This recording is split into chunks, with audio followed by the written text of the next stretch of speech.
Di sisi lain, Odile tengah mengoceh sendiri dan tidak sadar binatang di sana sedang memperhatikannya dengan wajah hendak menjahili.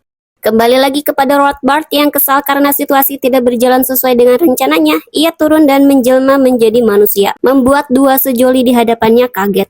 Pangeran Daniel kemudian sadar rencana Rothbard yang ingin membuatnya menghabisi Odette hingga ia dituntun ke sana. Rothbard mengomel kesal, kemudian langsung mengarahkan sihir kepada sang pangeran. Namun Odette tidak tinggal diam dan menghalangi sehingga sihir itu memantul. Sang pangeran juga sempat mau melawan dengan memanah, namun panahnya dapat dipatahkan begitu saja oleh sihir Rothbard. Saat akan mengeluarkan sihir, Rothbard terganggu dengan teriakan putrinya di sisi lain yang ternyata sedang diganggu oleh para sigung yang diperintah oleh Charlita, dan di sana juga ada Ivan ya. Rothbard segera membawa pulang putrinya itu yang baunya sangat tidak enak dicium, sedangkan Charlita, Ivan, dan para hewan yang mengganggu Odile sudah kabur sebelumnya. Kembali lagi kepada pangeran dan Odette. Pangeran berterima kasih atas pertolongan Odette. Odette juga sempat menunjukkan danau angsa kepada pangeran. Di sana para binatang yang sudah berubah menjadi manusia melakukan penyambutan karena hari sudah malam ya. Sang pangeran dan Odette duduk di meja makan. Mereka juga sempat berdansa. Setelahnya, pangeran mengundang Odette ke pesta dansa yang akan diadakan di istananya esok hari. Namun Odette menolak meski pangeran mengatakan bahwa dia bisa melindungi Odette di istana itu. Odette mengatakan bahwa ia ingin menolong para binatang di sana dan mematahkan sihir Rothbard. Pangeran terlihat memaksa bahwa dia ingin tinggal di sana dan melindungi Odette. Namun Odette mengatakan bahwa ia akan datang ke pesta esok malam dan menyuruh sang pangeran pulang. Karena Odette merasa tempat itu berbahaya untuk pangeran. Pagi menjelang, Odette dan anak-anak di sana kembali menjadi binatang. Setelah diyakinkan oleh Odette, pangeran akhirnya pergi meninggalkan hutan itu. I'm safe as long as I have the crystal. Pangeran langsung berkuda mendatangi rumah Odette karena sebelumnya Odette ingin menitipkan pesan kepada orang rumahnya bahwa dia baik-baik saja. Namun ternyata saudari perempuan dan ayah Odette tidak ada di sana karena mereka sedang mencari Odette. Akhirnya sang pangeran menitipkan pesan itu kepada tetangga agar saat ayah Odette dan saudari Odette pulang, mereka menemui sang pangeran.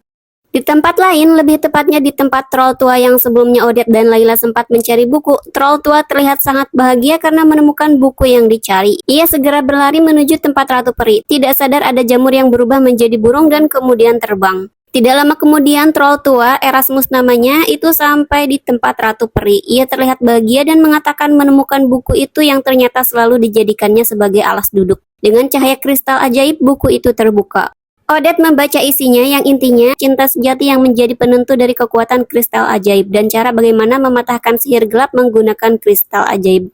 Namun jika cinta sejati memilih wanita lain, kekuatan kristal ajaib akan hilang. Si unicorn dan teman lain kemudian memiliki sebuah rencana untuk mendapatkan ucapan cinta dari sang pangeran. Share a love so true, it will overcome all evil men. Odette akan datang ke pesta dansa yang sempat ditawarkan pangeran dan membuat sang pangeran menyatakan cintanya. Odette merasa rendah diri, namun Ratu Peri mencoba mengatakan bahwa Odette lebih dari layak untuk datang ke pesta dansa itu. Kemudian Ratu Peri memberikan sebuah hadiah kecil, yakni memberikan gaun pesta menggunakan sihirnya, membuat penampilan Odette sangat cantik dan gadis itu terlihat sangat senang. Para bocil di sana juga mengajarkan cara berdansa karena Odette bilang dia tidak begitu mengerti cara berdansa saat di pesta. Termasuk juga Ratu Peri, dia menunjukkan cara menari yang anggun.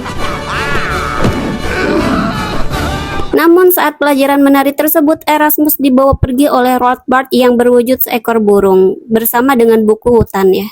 Ratu Peri mencoba menghalangi dengan kekuatannya, namun hari keburu menjelang fajar dan kekuatannya menghilang. Odette bersama dengan para binatang lain menuju ke wilayah Rothbard untuk menyelamatkan Erasmus. Di istana atau tempat tinggalnya, Rothbard mulai membaca buku tentang hutan itu dan sedang mencari cara untuk menghancurkan kekuatan kristal ajaib. Ia kemudian mengubah putrinya, bukan mengubah ya, tapi menyelipkan sihir kepada kalung putrinya agar setiap kali sang pangeran melihat Odile, di mata sang pangeran ia terlihat seperti Odette. Rencananya, Rothbard akan membuat sang pangeran menyatakan cinta kepada Odette palsu agar kekuatan kristal ajaib menghilang. Setelah pembicaraan rencana tersebut, Erasmus yang digantung terbalik disihir. Karena area bawah tempat tinggal Rothbard dilingkupi sihir, Odette mengatakan bahwa ia bisa masuk ke tempat tinggal Rothbard melalui bagian atas dengan cara terbang. I'm going to need your help. Meski sempat beberapa kali ada burung yang menghambatnya, Odette berhasil masuk ke dalam tempat tinggal Rothbard dan memanggil Erasmus yang ternyata tengah bersembunyi karena dia disihir menjadi cacing. Makanan burung tentunya. Setelah menemukan Erasmus, Odette juga berhasil membawanya terbang keluar dengan selamat. Sedangkan para burung yang mengekorinya berhasil dikalahkan oleh para binatang lain. Di sisi lain, di istana, sang pangeran terlihat galau karena ia ragu apakah Odette akan datang atau tidak. Sementara ibunya, sang ratu, terlihat tenang karena sang pangeran mengatakan bahwa orang yang ditunggunya mungkin saja adalah calon istrinya. Erasmus yang sudah selamat kemudian menceritakan rencana jahat Rothbard. Para binatang terlihat panik. Untuk menghentikan rencana tersebut, dengan persetujuan Ratu Peri, Odette kemudian terbang menuju ke istana. Masih dalam bentuk angsa ya si Odette, karena ini harinya masih siang.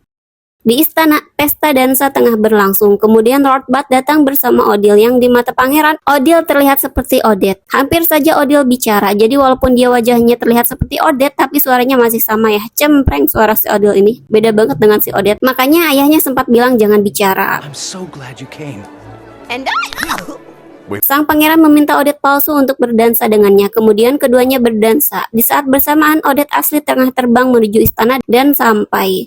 Rothbard mencegah Odette asli masuk dan menutup semua pintu dan jendela dengan kekuatan sihirnya. Jadi Odette asli tidak bisa masuk ke aula istana. Di saat berdansa, sang pangeran sempat bertanya kepada Odette palsu apakah dia mau menikah dengannya. Namun masih belum terjadi apapun. Kemudian Rothbard turun tangan dan bertanya apakah pangeran mencintai putrinya. Tanpa ragu, pangeran yang melihat Odile adalah Odette langsung mengatakan bahwa ia mencintainya. Seketika kristal ajaib yang digunakan Odette asli menghilang kekuatannya. Odette asli terjatuh. Rothbard terlihat begitu senang, ia merasa menang, kemudian menunjukkan jati diri aslinya. Pangeran menyadari apa yang terjadi, namun Rothbard dan Odile sudah terbang pergi menemui Odette asli yang sudah berubah wujud ke bentuk manusianya, karena matahari sudah tenggelam ya. Kemudian Rothbard mengambil kristal ajaib dan menyelipkannya di kerahnya sendiri, sedangkan mahkotanya diberikan kepada putrinya.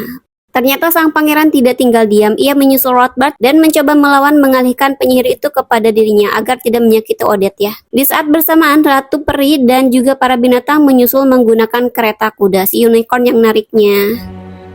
she's still alive. Di saat sang pangeran mencoba mengalihkan perhatian Rothbard, Ratu Peri berhasil membawa Odette. Sang pangeran bahkan berhasil menghindari sihir Rothbard dan bahkan mengenai Odile, membuat putri Rothbard menjadi babi. Hal itu juga yang membuat Rothbard kesulitan mengambil kembali Odette dari tangan Ratu Peri. Meski putrinya yang cerewet meminta wujudnya dikembalikan, namun Rothbard lebih memilih menyusul Ratu Peri yang membawa Odette. Ratu Peri berhasil masuk ke dalam hutan tempat tinggal mereka, namun Rothbard berhasil menyusul dan menghentikan mereka dengan sebuah pohon yang ditumbangkan. Ratu Peri mencoba melawan Rothbard, namun kekuatannya kalah jauh dan Ratu Peri berhasil disihir menjadi tikus. Unicorn juga sempat melawan, termasuk Ivan dan Charlita, namun tentu saja hal itu percuma. Sang pangeran juga datang menyusul dan mencoba membantu melawan. Odette mulai tersadar, ia begitu terkejut saat melihat pangeran hampir saja celaka karena sihir Rothbard. Odette mencoba menolong pangeran namun tidak sadar bahwa kristal ajaib sudah tidak dimiliki olehnya lagi. Odette dan pangeran tumbang oleh sihir Rothbard.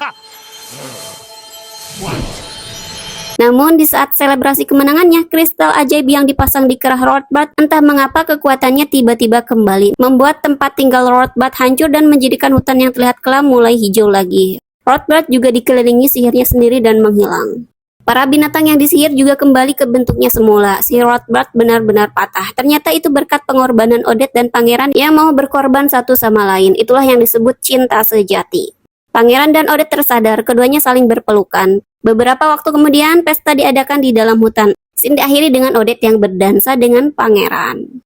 Kembali lagi kepada Barbie yang sudah menyelesaikan ceritanya, gadis bocil kembali termotivasi. It's you I love.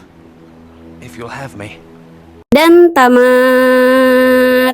Di movie Barbie yang satu ini aku suka banget sama gaun Odette yang dikasih sama Ratu Perinya ya. Yang pertama yang warnanya pink sama yang terakhir saat mau menghadiri pesta dansa di istana.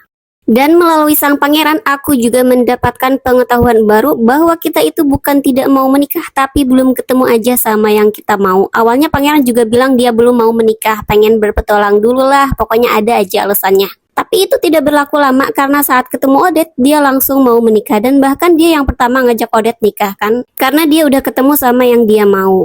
Kalau kalian gimana? Kalian pernah nonton film ini dan gimana kesan pesan kalian? Boleh di komen-komen aja di kolom komentar ya. Oke deh, sampai di sini dulu video kali ini. Jangan lupa juga tonton video aku yang lainnya. Sampai jumpa lagi di sesi video selanjutnya. Dadah.